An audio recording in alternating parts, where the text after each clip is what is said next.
Ireo toetra fototra tokony hanana mpitondra firenena eto amintsika. Mitondra firenena izany moa zany mitondra vahoaka e. Ary vahoaka moa zany anatin'ny firenena misy ny vahoaka. Zany hoe tokony mba mijery ny hoavin'ny vahoaka zany hoe manakaiky ny vahoaka, eny ny etaeta ny vahoaka, manatsara ny fiainan'ny vahoaka. Zany hoe tsy titena zany aloha. Zany tena izy tsy titena zany fa tena hoe mijery ny vahoaka izay mifidy azy mihitsy. Aloha ny eritreritro. Mila matsapa-tena koa izy fa izy le mitondra. Fa tsy fantany koa izy le mitondra. Dia mizara, ohatran'ny hoe poste 10 izy zany raha manao baolina dia mizara izy no mameno makady sy makaria, rehefa vao tsy tonga any dia miara fongany any rehetra. Ho anareo inona avy ary asa mavesa-danja tokony hoe ataon'ny tokony ho tanterahan'ny mpitondra fanjakana ho an'ny vahoaka.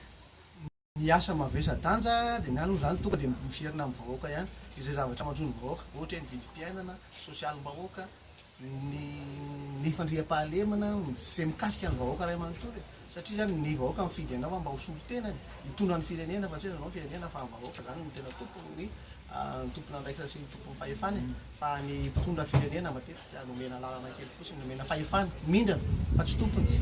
Dia zany hoe vaisy ny tanterana zany ny patron, teny patron, ny vahoaka ny patron. Dia izay zany ny eritreritro. Raha hoanahy zany anisan'ny zavatra voalohany dia ny fahasalaman'ny vahoaka no tena hoe tokony zavatra atao mavesa-danja mihitsy satria raha vahoaka marefo tsy mahavita mampiakatra ny firenena, ary raha vahoaka nona ihany koa raha kilantenen'ny ririty teo dia tsy mahavita mampiakatra ny firenena, midina reny farany ambany ary mihitsy zany mijery ny fotony hoe inona ny zavatra mahazo anazy ahafahana mampiakatra anazy, fa raha ianao tsy midina eny ary dia tsy mahita koa hoe ahoana fomba ampiakarako an'ireto. Afaka afangaro ve ny politika sy ny filohalon-dahy ary ny finoana raha ny hevitrareo? Io ndray moa zany dia miankina amin'ny sika malagasy any fa hatramin'izao tsika zany mena laika tsy dia mifangaro ilay izy fa sarotra be amiko no amaran'izay aloha raha zaho manokana.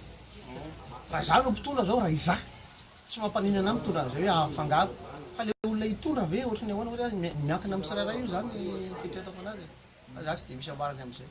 Arakaraka ny toetran'ilay olona kiray izay mitsangana hitondra eo no ahafahany mamaritra ny hoe mety aminy sa tsy mety aminy ilay izy. Fa raha ohatra hoe olona io tsy voatery hoe vavaka ihany koa vao hoe voatafita firenena. Izay foana masa tenen'ny olona hoe mba olona matahotra an'Andriamanitra no tonga eo amin'ny firenena, mba olona matahotra an'Andriamanitra. Tsy voatery. Raha Andriamanitra koa atahorana dia lasa ianao mitsoaka azy fa hoe olona tia an'Andriamanitra no tokony izy zany. Farany ary, afaka hitondra any Madagasikara ve ny vehivavy? Toana ary ny hevitrareo. Ianao zao vehivavy dia ino eritreritro? Mavita ve nareo?